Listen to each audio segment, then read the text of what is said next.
You know, as soon as they announced a UMX A-10 2S brushless, I was down for it. Didn't care if it was gray, green, camo, didn't matter. Easily one of my top 5 favorite airplanes, and they finally came in today, so we're gonna take a look at it, go over the specs, and then of course go fly it.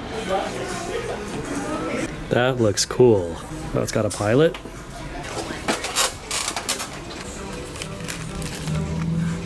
Wow, they got a lot of A-10s in.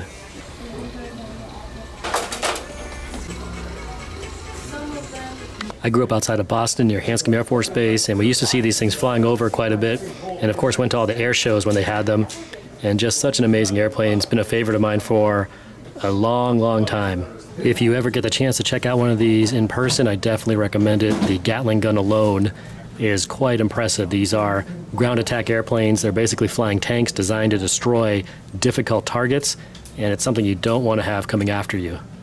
And as usual, bind and fly basics, so it's the airplane in the box, no battery, no charger, no radio, you supply all of that. Let's go ahead and get it out. And there it is, just how it comes in the box. This is the flipper camo scheme, by the way, from the early 90s. I'm not too familiar with it, but it looks pretty good. Without a battery, this is how it sits. Okay, before we look at the Warthog in more detail, let's go over the specs real quick. 28mm 5-bladed fans. You have 13,500 kV brushless motors. You have a 6-channel micro receiver with twin brushless ESCs. This takes a 450 to 800 2-cell battery with JST connector, and you have 2.3 gram linear servos. I'm going to give you guys some close-ups.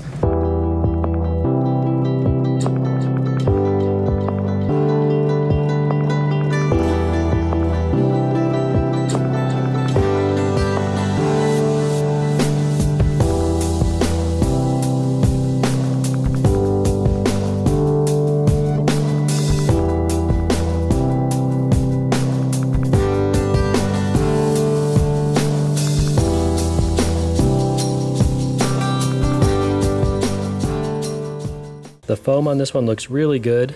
There are just a few tiny little dents here and there, nothing major at all. There is a tiny little dent right there, you can barely see it.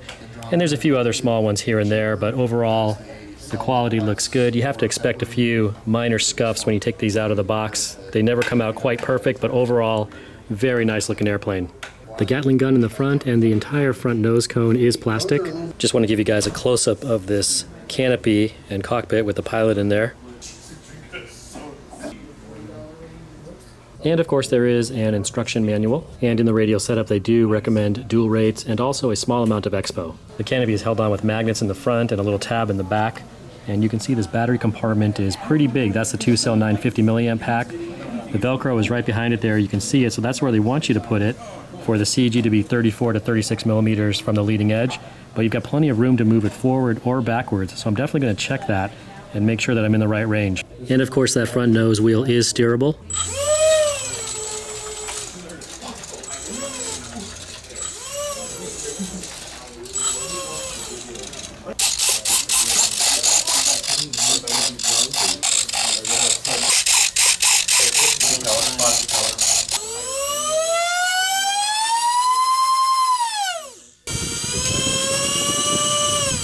I've got it back in the box. We'll take it out of the store now and go fly it. The rain has finally stopped. It's a nice sunny day. The wind has come up a little, but I'm still gonna fly this. It's about time I got this thing in the air. Things are a bit wet, but I think this still should be able to handle taking off from the ground, so I'm gonna try that. Make sure that everything is together as it should be. These airplanes come from a long way away. The boxes get bumped around. They go through temperature changes, humidity changes, and things can loosen up. So check over your control horns, check over the push rods, check over any place where the airplane has a thin attachment like the vertical stabilizer to that horizontal stabilizer. Make sure it's all together and secure, and if anything's loose, fix that before you fly so you don't have a problem. Since I'm taking it off from the ground, I wanted to show that front landing gear. It's raked forward a little, so when the plane comes down, you've got that flex. So if you take the landing gear off, make sure you put it back on the right way so you get this flex on those less than perfect landings. Also with that spring there, it keeps the force from going into the plastic plate at the base of the fuselage, and landing gear was breaking there, especially on the UMX B25, so this seems like a nice solution to that. So you have that flex there, and hopefully that can save your nose and your gear from breaking on those less than perfect landings. There is a decent amount of wind now, so this will be kind of a test of this airplane, I think. I do have the 952 cell pack right there. It does seem to balance okay in that spot, and that's pretty much right on that Velcro strip. One thing I'll say is taking the battery in and out, be careful with the foam. This foam on the front fuselage is very thin. It flexes easily. There's no way this is going to survive a nose-in landing very well. It's all going to crumple, I'm sure. But just even be careful taking that battery in and out because you could potentially damage it if you're doing it too quickly. So take your time with that. Anyway, not much else to do. Let's get it powered up and go fly.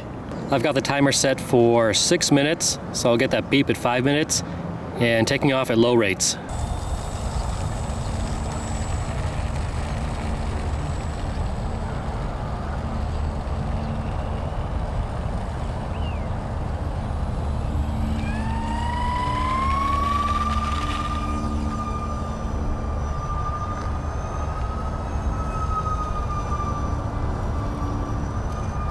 I'm gonna go right to high rates because I didn't feel like there was enough elevator there.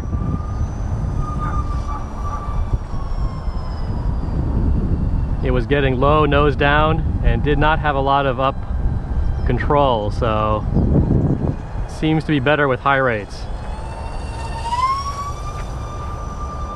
And it's bumping around a bit. There's quite a bit of wind up there. But it looks good.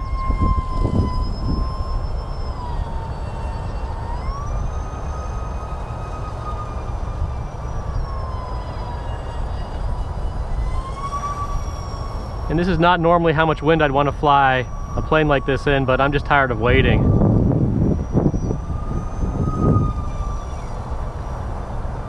It's got a good roll rate.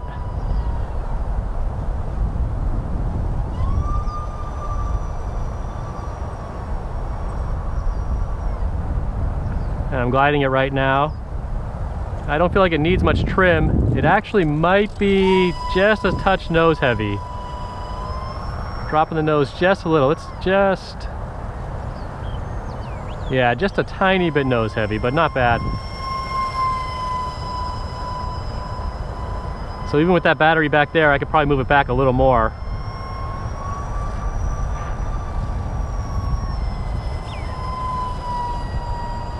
I will look forward to flying this on a calmer day because it's a little windy, like I said, and it's bouncing around a lot. But AS3X keeps it pretty smooth. All right, let's go full speed here. So it's not a rocket. That's about what I expect for these motors, this battery 2S system. It really looks good though. And it's flying well right now.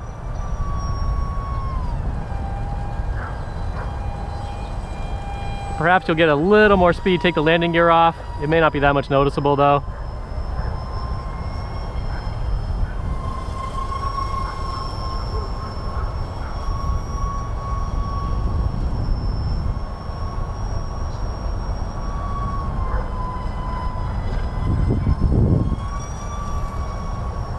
And yeah, I think this is much better in high rates. It just feels kind of like a normal flying plane in high rates. In low rates it felt just a little too sluggish on the controls. I was getting a little worried for a second. I was gonna put it in. So it sort of depends what you want to do. But I would recommend switching into high rates pretty quick, especially if you're comfortable flying 4-channel planes.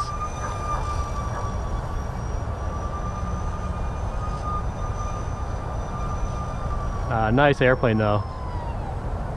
Kind of makes me want to get a bigger A-10, I gotta say. Alright, let's bring it around here. I'll slow it down a little.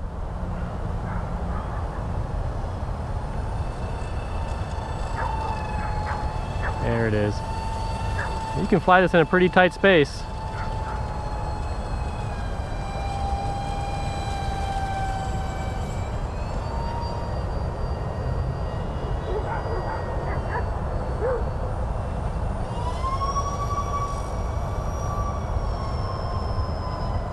I like the sound, it looks good. Nice airplane.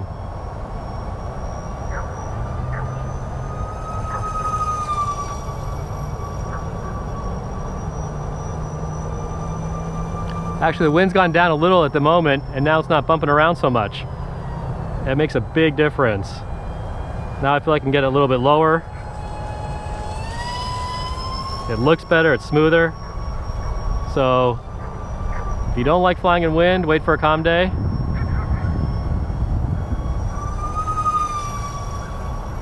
Very nice. Now it's real smooth.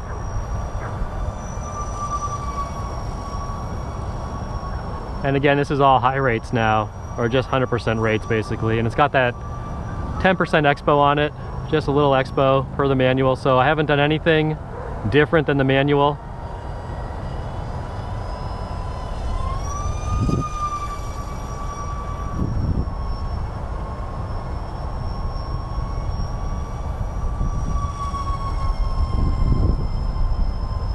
And now the wind's kicking up again, so it's gonna start bumping. That's the way it goes.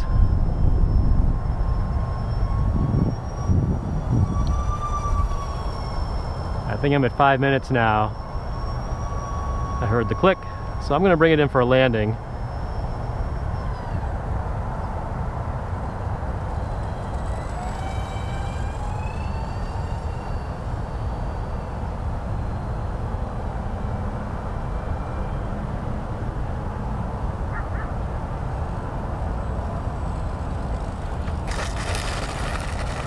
Very easy. Nice model, guys. Well, that was a good first flight for the A-10. It came back in one piece. That's always a good thing. As far as taking off, it's very easy. It tracks straight. You don't need to steer it very much, especially in that low rate. Kind of just give it the throttle, let it track, do its own thing, and then pull back on the elevator once it's up to speed. So very easy to take off. I did feel like in those low rates, though, I didn't have quite enough control. It felt a little mushy, and at low altitude with the wind blowing, pushing the nose down, I felt like I had to pull pretty hard in the elevator and give it a lot of throttle to get it to climb. And, you know, I don't think it's necessarily going to be bad on a windless day, but for a second there, it felt just a little bit dicey. Once I went into high rates, it felt fine. In fact, high rates just feels to me like a normal flying UMX plane or EDF. It doesn't feel like it's overly aggressive, so if you're comfortable flying 4-channel airplanes, I would go right into the high rates so you have that good control. And the whole rest of that flight was in high rates, including the landing, and it didn't feel difficult or anything like that. When the wind was blowing, it was tossing it around a bit. I didn't want to fly it too low.